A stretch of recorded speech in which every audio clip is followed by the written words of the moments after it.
जितना उतना ही दुख है, जितनी रातें उतनी भोर। कहीं खुशी आनंद उल्लास है, कहीं है दुख की घटा घन घोर, कहीं है दुख की घटा घन घोर। छोटी महादेवी, लगता है हमें शीघ्र देवता पहुंच जाना चाहिए।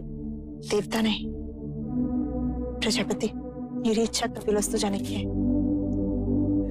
ऐसा ही होगा दीदी, हम कपिलवस्तु ही जाएंगे। मैं सारा प्रबंध करके आती हूँ। नहीं प्रजापति, मैं अकेले कपिलवस्तु नहीं जाऊंगी। मैं कुछ समझी नहीं। मैं महाराज के साथ कपिलवस्तु जाऊंगी। महाराज? किंतु महाराज तो कपिलवस्तु के द्वार पर हमारी प्रतीक्षा कर रहे होंगे। नहीं, समाचार मिलते ही वो कपिलवस्तु से निकल चुके होंगे।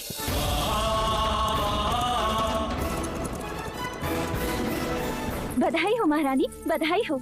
शुभ समाचार है, महाराज कुछ ही घड़ियों में लुम्बिनी पहुंचने वाले हैं।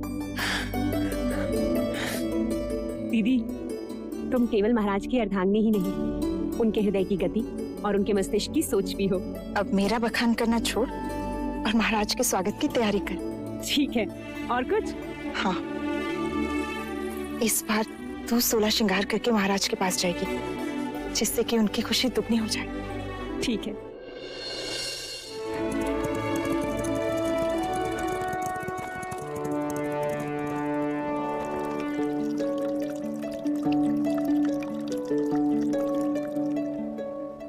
महाराज को संतान के सौभाग्य की बधाई हो। अब इन औपचारिकताओं को छोड़ो और उस सत्य को दिखाओ जो इतने बरसों से मेरे सपनों में भेस बदलकर मुझे सताता रहा है।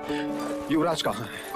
महादेवी कहाँ है? रुकिए, कहते हैं घर पे संतान आने से पूरे घर की आयु छोटी हो जाती। आज हमें भी आपसे हट करने का मन हो रहा है। पहले उपहार दीजिए, फिर भीतर जाने देंगे। अभी मेरे पास तुम्हें देने के लिए कुछ नहीं है, केवल वचन के। मैं तुम्हें वचन देता हूँ, जब चाहो जो चाहो मांग लेना, मैं मना नहीं करूंगा।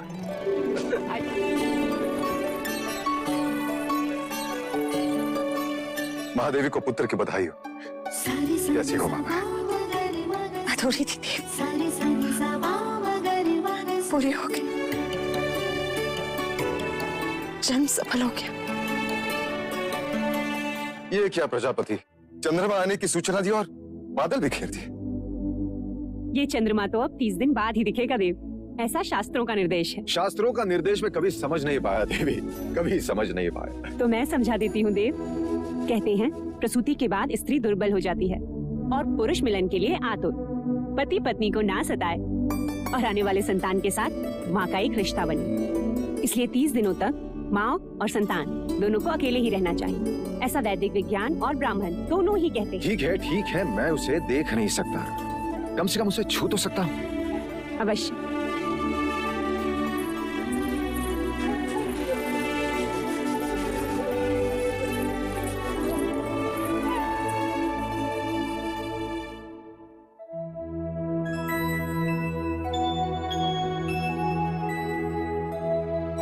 क्या दिख रहे हैं देव? ब्राह्मण हथेली देखकर रेखाएं पढ़ता है, वैश्य उंगलियां देखकर यह सोचता है कि टके गिन पाएगा कि नहीं। परंतु क्षत्रिय अपने बालक की कलाई देखता है प्रजापति। क्या इन हथेली में तलवार थामने की शक्ति है या नहीं?